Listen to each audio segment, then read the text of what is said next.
What's up, you guys? How are you guys doing today? It is a beautiful Thursday. Why are my lights freaking out? Can you guys see this? It's like a strobe effect in here. Let me unplug this. There we go.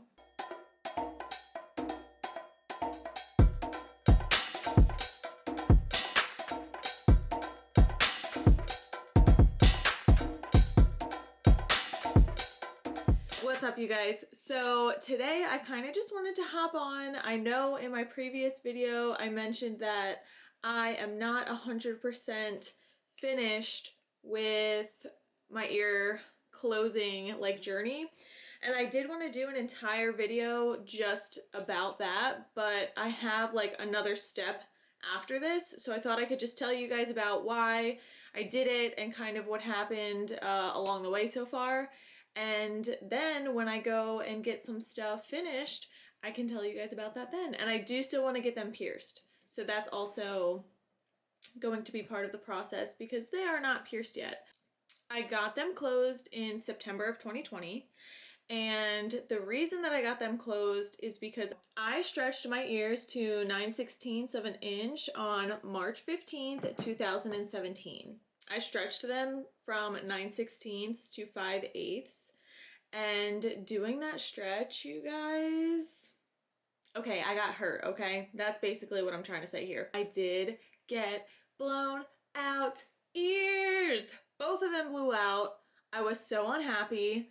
I really was confused because my ears were at 9/16 for 3 years, basically, and it just, I don't know, maybe my ears were just set in 9/16 and they were fine that way, and the elasticity kind of just was to 9/16 only, and they didn't want to get any bigger.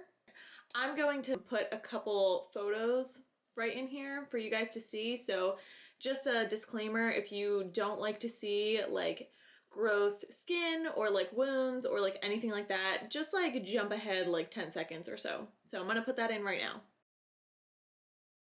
That's what they looked like. They really hurt. From doing that, I put 9/16 back in after they were blown out and not okay. And they were still so much pressure. There was a lot of pressure in both of my ears. I was doing sea salt soaks in the morning and at night for 10 minutes each. I was just making sure to keep them clean and to try to heal the wounds. But there was still a lot of pressure even with the 9/16 that I had to jump back down to a 1/2 inch. Jumping back down to a 1/2 inch was so discouraging because I was all my progress throughout all of the years that I've been doing this for, and I just backtracked 3 years of being at 9/16. So that was kind of discouraging because I'm great, now I have to heal them, I have to go back to 9/16, and I still wanted to go to 5/8. So there was now 3 extra steps that I had to do, and I just kind of wasn't feeling it. After I healed them, so after the skin was kind of not gross and bloody and I was very uncomfortable. They were sore, I could tell that it was a thinner skin, obviously it was scar tissue, so it was just a thinner type of a skin, and it just was sore all the time, and no matter what plugs I had in, it just was not comfortable. So I was you know what? I knew that I wasn't going to have stretched ears my entire life. That was a given because I already knew going into it, this was just going to be something that I was doing for fun and something I was going to just have for a little bit. Also, I'm getting married in December, and that was partially one of the reasons. I couldn't really picture myself anymore with big stretched ears. So the only way I could do that is to get them closed. I technically also am not supposed to have them for my job, so that was another factor that went into it. After I decided that I was going to go through with it, I started doctor searching. Guys, that was so stressful because I am in New Jersey, and there was people who were recommended from New York and from Philly and from just all over the place, and I didn't know who to go with. I ended up going with somebody that is actually a doctor from where I used to live. I used to live in Reading, PA for work. He has an office in Wyomissing. So I went with him. I was familiar with the area. He had a lot of good reviews. I don't know, I didn't really have like a ton of reasons. I just felt like he was someone that I wanted to go with. From there, I booked it, I paid for it, it was all ready to go, and I got them closed in September. I took off on a Friday. I had off on that weekend because I didn't really know what to expect as far as like pain or discomfort or just not wanting to move. Like, I didn't want to put myself in the situation where I was going to have to work. I'm going to put in some photos of what they looked like right before I got them closed. And then I have some photos of what it looked like after. So again, disclaimer, if you don't like photos with like any kind of wounds or like whatever, just skip forward a little bit because I'm gonna put them in. You're gonna be able to see the stitches and everything. So just jump ahead because I'm gonna put them in now. That's what they looked like. In the beginning, I was like a little bit nervous of how bold they looked, but of course they had like stitches in.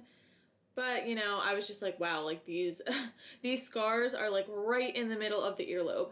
I told him ahead of time that I wanted them pierced before he like even started, and I said I want them to be able to be re-pierced. That was a big thing that I wanted to do. So I said, make sure you do the like scar and everything so they can be pierced still.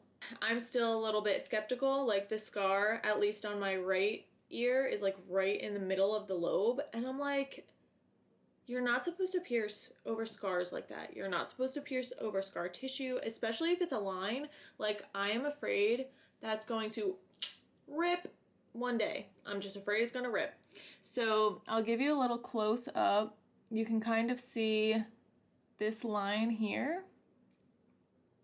So it's now like 5 months since I got them done. So this is what the left ear looks like.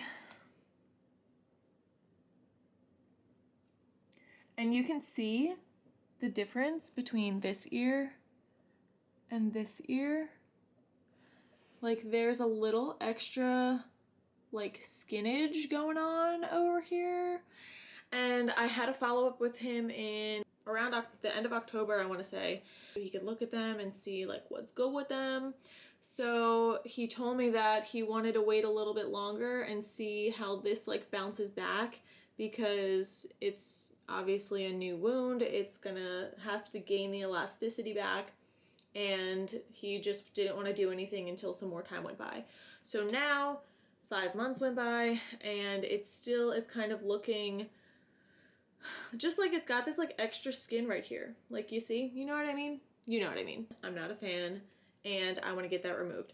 So I have an appointment for April 5th to get that fixed with no charge, because obviously he did this in the first place. I'm also going to be asking him about getting them pierced. I'm not sure if that's something he would be doing that day, but I want to ask him about it just because it's a concern of mine, and like the scars are like right there. So I'm just gonna jump to how I felt for the whole procedure. I was not comfortable. I took like Tylenol every amount of time that I could. The hour from the facility to my house is about an hour and 45 minutes, and I was still pretty numb after the procedure, so I didn't really feel much. But on that way home, it was kind of creeping. It was not comfortable, you guys. But I want to say it's not unbearable. Like, I was watching some videos and some people are really like, I mean, of course everyone's pain tolerance is different, but I was concerned just because of how some people were reacting to it that I saw videos of. But I do not think that it was that terrible. That's just my opinion. Yeah, I just basically stayed on the couch because there was no way I was sleeping in the bed with like both of my ears. You can't lay on your side, and I'm a side sleeper. I have a reclining couch and I just laid there every single night, and I think I slept on the couch for like 2 weeks straight. Like, my fiance slept on the other couch we have out in the living room with me just because I was nervous to get back into the bed. Like, I was afraid it was going to get bumped or whatever, and I just didn't want to deal with that. So I just had a pillow like around my neck and shoulder area, and I basically just laid there so I couldn't move my head. Overall, I have to say that I'm really happy in general with how they've turned out. I just obviously have that concern like with this ear. I'm not sure how he's going to be going about it, like if he's going to like just cut that or I'm really hoping he doesn't have to like open it.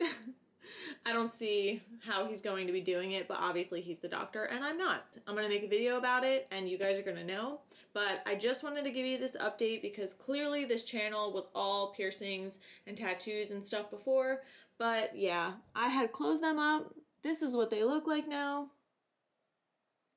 This ear is what my ears looked like before I even stretched them. Like the way that this is shaped, this earlobe, like I didn't have like very big earlobes and they were always attached to my head.